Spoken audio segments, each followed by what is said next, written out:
Hey, welcome back. In this video, we're going to pretty much be done with all the introduction to sub-Ds. We're going to be done with all the small talk and the explanations as to what sub-Ds are, what they're made of, and all that stuff. We're finally going to start to put sub-Ds to use because it's one thing to know what a sub-D is and how to use it, but it's another thing to be able to have the skill and the knowledge to put it to use and create something useful with it. In this case, what we're going to create is a 3D model of a tactical flashlight used by SWAT teams and things like that. So, to be able to create this flashlight, we can, well, if we wanted to, we could really imagine it from the top of our head, but we're not going to do that. We're going to load up an image. So I want you to hit Alt and 6 on the keyboard, and that's going to open up this image clip viewer window. And this is a special little window here in XSI where we can click on File, Import, and you should be taken to the Pictures folder automatically of this project tutorial folder directory, which comes with the tutorial. If not, just click on Pictures right here. Select the flashlight image, hit OK to load it up, and there it is. And we can actually drag and expand this to resize this window simply by taking our mouse and grabbing the edges of this window and dragging them around. So there we go. Here is the flashlight that we are going to be creating here using sub-Ds. Okay, so we're going to use this image and only this image to model this flashlight. Now the image is a little bit big right now.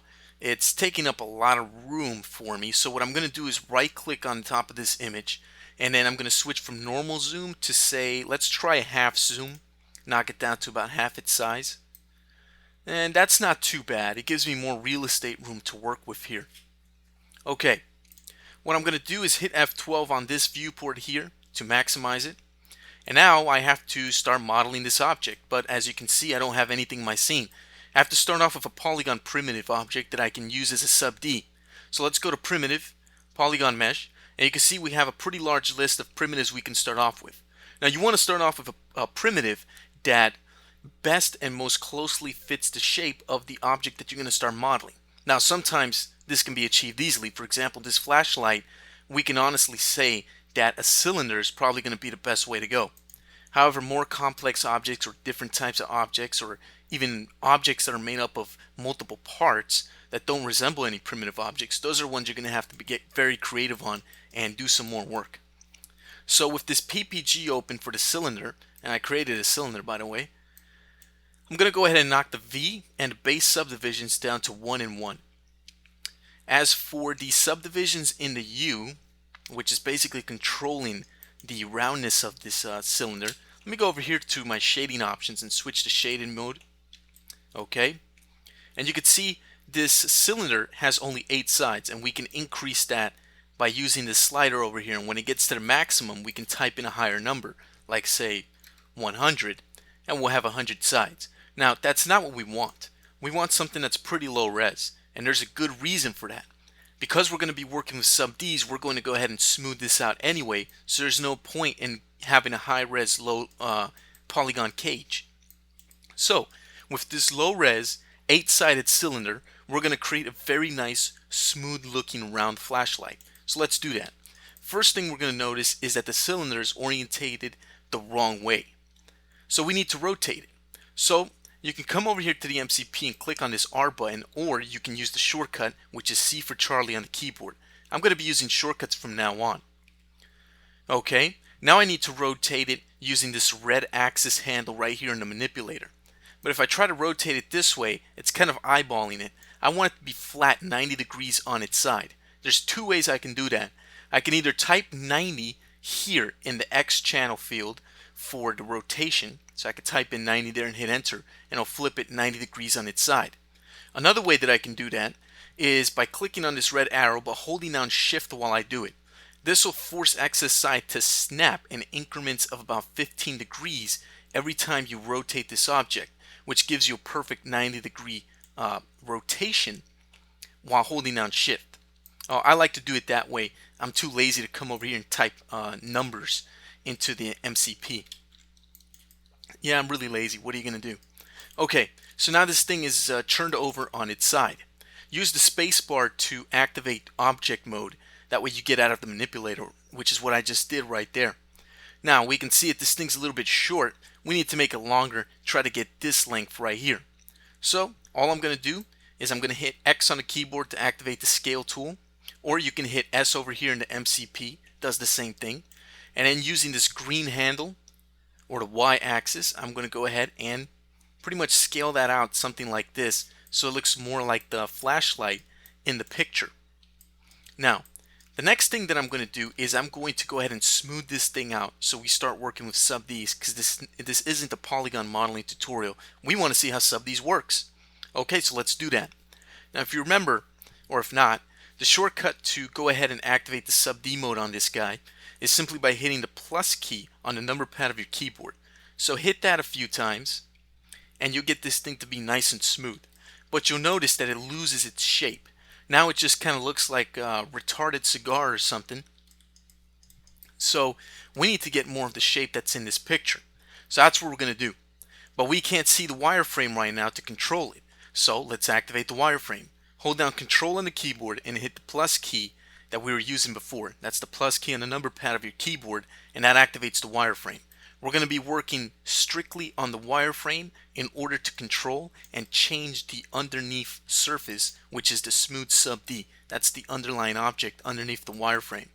Okay, so this is going to be the back of the flashlight. The lens of the flashlight will be on this side over here in the front. Now, we can see the back doesn't look anything like the picture right now. That's because our SubD looks kind of like a sausage or something, and the real one has a bit of a curve back there, but it's pretty straight. It's a pretty sharp edge back there. So we need to go ahead and imitate that with this SubD. So what we're going to do is hit I on the keyboard to switch to raycasting edge mode. What we're going to do is left click and select one of these edges here on its side. Then we're going to use a little trick called range selection in XSI. In this case, we're going to use ring selection. We're going to hold down the Alt key, and you're going to notice that a little symbol there with 3 period marks underneath your mouse appears while you hold down the Alt key. Then what we're going to do is we're going to select an edge using the middle mouse button. So go ahead and select any one of the edges that's over here on the side of this thing. It could be any one, so I'm going to select this one right here using the middle mouse button while holding out Alt. And when you let go, you should have selected the entire ring of edges all the way around this SubD object. This is a very fast and efficient way of selecting edges, as opposed to having to select every single one by one. So in the end, this can actually shave hours of time off of your overall project work time. Okay, so with these edges selected, what I'm going to do is I'm going to add a split. I'm going to right click on this object, and you can see here's my tagged edges menu. I'm going to go down to split edges with split control down here. I'm going to left click on that, and XSI is going to create a split right down the middle of the edges that I had selected, and it's going to connect all those edges almost like a ring all the way around the edges. Now you notice a PPG popped up. This PPG has a couple of parameters which I can make use of. Pretty much the only one I'm going to use here is the ratio edge slider. I can use this slider to move the new edge that I created toward one end or the other of the edges that I created it on. In this case, I'm going to move it toward this side here. Now you'll notice that as I move those sets of edges back closer to the end of the object, the SubD underneath becomes tighter and it becomes sharper. It gets a more mechanical look to it, as opposed to when the edges are far away, it gets smoother and it looks more organic. That's a key thing to note when working with SubDs. The way it basically works is this way. The more edges you have close to each other, the sharper the edge is going to be. The less edges you have close to each other, the smoother and rounder that area is going to be. So when you want an area that's really nice and smooth, have less geometry in that area, or less geometry that's clumped up real close to each other. If you want the area to be nice and sharp, like the edge of a table, or in this case the back of our flashlight, we need to put an edge real close. But if we look closely, you'll notice that it's still very round. It still doesn't have that nice sharp look of an actual mechanical object, in this case a flashlight. So what do we need to do? Well, we need to add more edges. Now we could come in here and select these edges and add another ring of edges, or we can do a quick little trick here. We can hit U on the keyboard to switch to polygon raycasting mode. Left click and select all these polygons right here. Then what we're going to do is hit Control and D on the keyboard. That's D for Delta. And that's going to create an extrusion.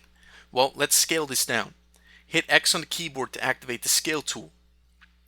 And what we're going to do is just left click out here in empty space and just drag slightly to create a smaller edge right here.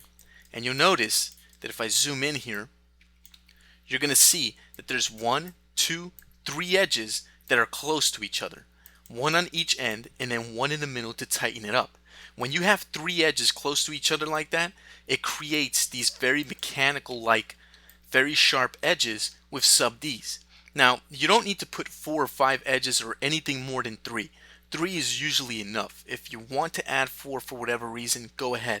But in my experience, 3 is more than enough. You don't want to add too many because then your sub D becomes too high res and that can slow things down. In this case it's not going to, but I just want to give you that quick little heads up. So there we go. Now we have this nice mechanical type look to the back of this flashlight, just like the one in our picture.